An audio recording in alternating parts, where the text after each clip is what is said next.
Qatar में फंसे 8 पूर्व नौसैनिकों को मोदी सरकार सकुशल वापस ले आई है। इन जवानों को कतर में मौत की सजा सुना दी गई थी, लेकिन पीएम मोदी रणनीति और विदेशी कूटनीति से उन सभी 8 सुरक्षित जवानों को वतन लौटा लाई है। ये रिपोर्ट देखिए।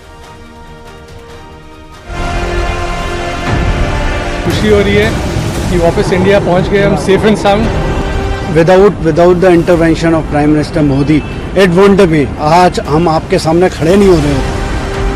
Honourable prime minister Shri Modi को धन्यवाद करना चाहेंगे कि उनके पर्सनल इंटरवेंशन से ये पॉसिबल हुआ।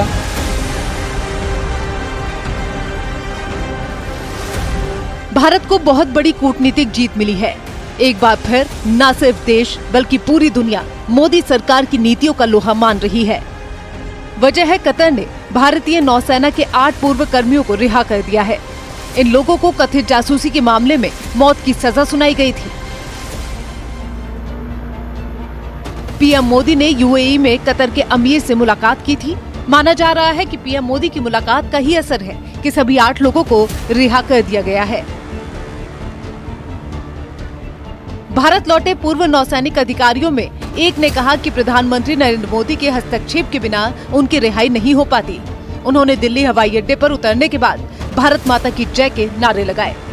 सभी पूर्व अधिकारियों ने पीएम मोदी और कतर के अमीर का भी धन्यवाद दिया। खुशी हो रही है कि वापस इंडिया पहुंच गए हम सेफ एंड साउंड और definitely honourable prime minister Shri Modi को धन्यवाद करना चाहेंगे कि उनके पर्सनल इंटरवेंशन से ये पॉसिबल हुआ और गवर्नमेंट ऑफ कतार के हिज एक्सेलेंसी द अमीर को कि उन्होंने ये होने दिया। एंड बस यही बोलना चाहेंगे। Thank you very much. Without the intervention of prime minister Modi it wouldn't be, आज हम आपके सामने खड़े नहीं हो रहे होते अगर इंटरवेंशन नहीं होता at that level, highest level. And specially government of India, उनके अथक प्रयास से कि वो कंसिस्टेंटली लगे रहे and we are there in front of you. Thank you. Same thing, very thankful to the government and prime minister Modi कि हम लोग बाहर आ सके और वापस अपने कंट्री में आ सके। Thank you so much. पिछले साल 1 दिसंबर को पीएम मोदी और कतर के अमीर तमीम बिन हमद के बीच बैठक हुई थी। माना जा रहा है कि इस मीटिंग ने ही 8 भारतीयों की रिहाई का रास्ता तय कर दिया है। इनकी रिहाई के लिए आधिकारिक और बैक चैनल दोनों ही तरह की बातचीत का इस्तेमाल किया गया। कतर की अदालत ने भारतीय नौसेना के 8 पूर्व कर्मचारियों को पिछले साल 27 अक्टूबर को मौत की सजा सुनाई थी। इस फैसले से भारत बेहद ही हैरान था। इस फैसले के बाद भारत सरकार ने साफ कर दिया था कि वह इस मामले में सभी कानूनी विकल्पों पर विचार कर रहा है। कतर ने 8 भारतीयों को मौत की सजा सुनाई थी। जिन 8 लोगों को सजा सुनाई गई थी वो भारतीय नौसेना के पूर्व अधिकारी हैं। इनमें commander Purnendu Tiwari, commander Sugunakar Pakala, commander Amit Nagpal, commander Sanjeev Gupta, captain Navtej Singh Gill, captain Virendra Kumar Verma, captain Saurabh Vashishtha, नाविक रागेश गोपा कुमार शामिल थे। इन सभी ने भारतीय नौसेना में 20 वर्षों तक शानदार सेवा की। 8 भारतीय निजी कंपनी गहरा global technologies and consultancy services के लिए काम करते थे। भारतीय नागरिक पिछले कुछ सालों से कतर के नौसैनिकों को प्रशिक्षण दे रहे थे। कतर अधिकारियों के साथ मिलकर ये कंपनी नौसैनिकों को ट्रेनिंग देने का काम कर रही थी। इन सभी पर जासूसी के आरोप लगाए गए और फिर इन्हें फांसी की सजा सुना दी गई।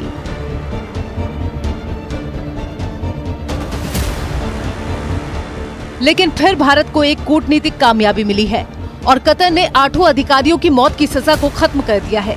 विदेश मंत्रालय ने इसकी जानकारी दी थी। प्रधानमंत्री नरेंद्र मोदी और कतर के अमीर के बीच दुबई में COP28 सम्मेलन से इतर हुई मुलाकात हुई थी। 1 दिसंबर को हुई भेंट के बाद पीएम मोदी ने कहा था कि उन्होंने कतर में रह रहे भारतीय समुदाय के बारे में अमीर से बात की थी। माना जाता है कि इसी दौरान नौसैनिकों का मुद्दा भी उठाया गया, जिसके बाद इन कर्मचारियों को रिहा कर दिया गया।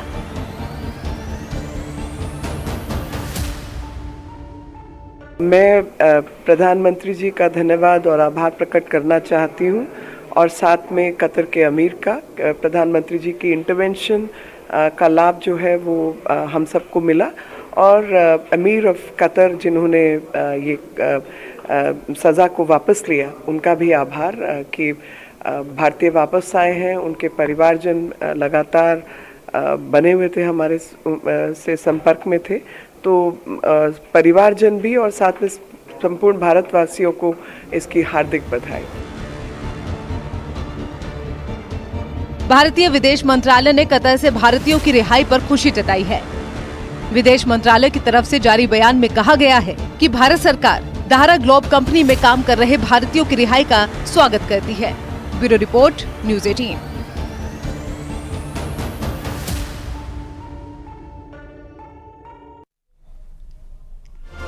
कतर की जेल से रिहा हुए देश के 8 पूर्व नेवी अफसरों के घरों में खुशी देखने को मिल रही है।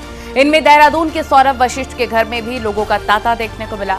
दरअसल कतर के कोर्ट ने बीते साल देहरादून के सौरभ वशिष्ठ के साथ 8 अन्य अफसरों को फांसी की सजा सुनाई थी, जिसके बाद सभी के घरों में कोहराम देखने को मिल रहा था।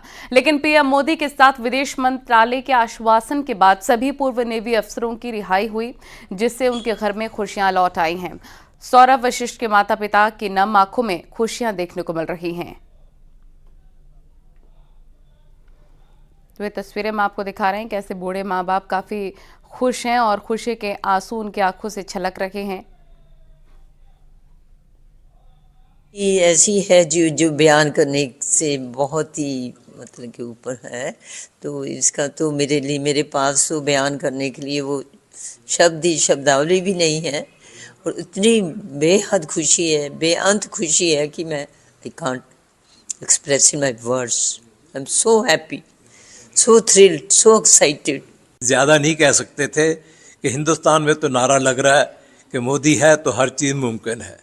और जब भी हम मिलते थे एम्बेसडर साहब से, जो उनसे मीटिंग होती थी, तो हर तरह से उन्होंने तसल्ली दिलाई कि हम लेके आएंगे आपके बच्चों को ठीक ठाक सही सलाम, और लेके आए। आंसू हमारे निकल रहे हैं खुशी के कारण, इवन अब भी नहीं बोल पा रहे हम। इतनी खुशी है कि बयान नहीं कर पा रहे। ज़रा सी बात होती है, हम अपने इमोशंस को कंट्रोल नहीं कर सकते। एक बच्चा जी, सब माँ बाप को अपने बच्चे प्यारे होते हैं, लेकिन ये बच्चा एक निराला और अनोखा बच्चा है जो माँ बाप के लिए इतना केयरिंग बच्चा, और नॉट ओनली माँ बाप, अपनी बहन भाई, अपने परिवार, अपने नेबर, अपना फ्रेंड सर्कल, सबके लिए ये बड़ी खुशी की बात है कि भारत में के नागरिकों को जिस तरह से उन्होंने बंदी बनाया था कतर के लोगों ने, तो आज प्रधानमंत्री मोदी जी की के कौशल की वजह से, उनकी रणनीति की वजह से, उनकी विदेश नीति की वजह से सभी 8 भारतीय, जिसमें से एक हमारा बेटा उत्तराखंड का भी है, वो वापस आया है। और हम सब लोग इस बात की बहुत खुशी मना रहे हैं और प्रधानमंत्री जी का भी बहुत बहुत धन्यवाद और आभार व्यक्त करते हैं। सोमवार को रफ्तार के कहर ने 6 लोगों की जान ले ली। पहला हादसा मथुरा में यमुना एक्सप्रेसवे पर हुआ, जहां पर बस और कार की जोरदार भिड़ंत हुई। दोनों वाहनों में आग लग गई और 5 लोग जलकर मर गए। दूसरा हादसा आगरा में हुआ, जहां पर सड़क किनारे खड़े ट्रक में तेज रफ्तार बाइक सवार टकरा गया और अपनी जान गंवा बैठा।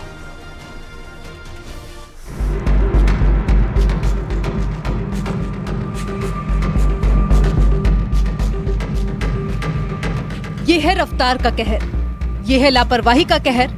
जरा सी गलती और मौत आ गई। धू धू कर जलती इन गाड़ियों को देखिए। हाईवे पर ये तस्वीरें खौफ पैदा करने वाली हैं। देखिए किस तरह इन गाड़ियों से लपटें निकल रही हैं। ये तस्वीरें हैं यमुना एक्सप्रेसवे की। यहाँ एक्सीडेंट के बाद 5 लोगों की जिंदा जलकर मौत हो गई।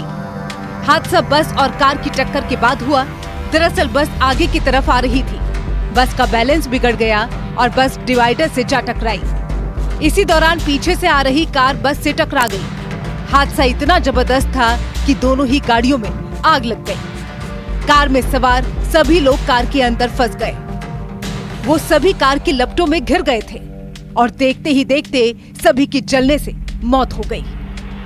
आग के कारण मौके पर मौजूद लोग कार के पास नहीं जा सके और किसी की कोई मदद नहीं कर पाया।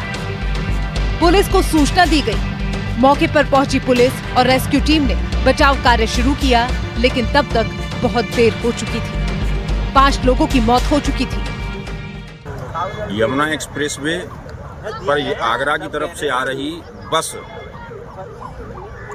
डिवाइडर से टकरा करके रोड की तरफ जो है भागने लगी, जिससे कि पीछे से आ रही एक मारुति, शायद संभवतः स्विफ्ट डिजायर, उसमें घुस गई।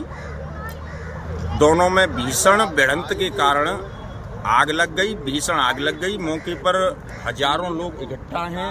आगरा से आने वाले वाहन जाम हो गए हैं, एकदम से पूरा जाम लग गया है। अभी तक शायद संभवतः यहाँ पर आधा से पौना घंटा होने को आ रहा है, दमकल की कोई भी गाड़ी नहीं आ पाई है। देखिए हादसे के बाद कार की क्या हालत है। पूरी कार जलकर खाक हो चुकी थी। कार के दरवाजे को बड़ी मशक्कत के साथ खोला गया। कार के अंदर आज जले शवों को बाहर निकाला गया और उन्हें पोस्टमार्टम के लिए भेज दिया गया।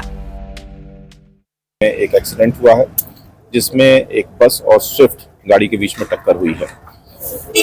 अभी तक की जांच में ये बताया जा रहा है कि संभवतः जो आगे जो बस चल रही थी उसका टायर फटा और उसका संतुलन बिगड़ा और वो टर्न कर गई और पीछे से जो स्विफ्ट गाड़ी आ रही थी उससे उसकी टक्कर हुई और तत्काल दोनों गाड़ियों में आग लग गई। बस में जो लोग सवार थे वो सुरक्षित निकल गए, परंतु गाड़ी में काफ़ी तेजी से आग लगी थी, तो उसके अंदर जो लोग थे वो झुलस गए हैं। बताया जा रहा 5 लोग जो है अंदर झुलसे हैं।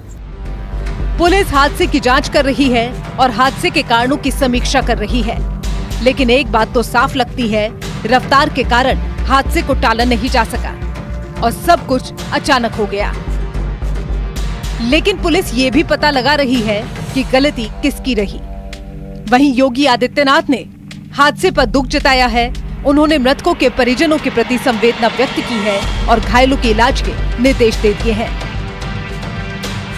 वहीं दूसरी तरफ आगरा में भी रफ्तार का कहर देखने को मिला। सड़क किनारे खड़े ट्रक से तेज रफ्तार बाइक सवार टकरा गया। बाइक की रफ्तार इतनी तेज थी कि बाइक सवार बिल्कुल कंट्रोल नहीं कर पाया और सीधा ट्रक के नीचे जा गिरा। हादसे में युवक की मौके पर ही मौत हो गई। सूचना पर पहुंची पुलिस ने शव को पोस्टमार्टम के लिए भेज दिया है। इन दोनों ही हादसों ने एक बार फिर साफ कर दिया है कि हाईवे पर सावधानी से चलें। गाड़ी की स्पीड लिमिट से ज्यादा हो तो सावधान रहें, क्योंकि तेज रफ्तार के दौरान जरा सी गलती जानलेवा साबित हो सकती है।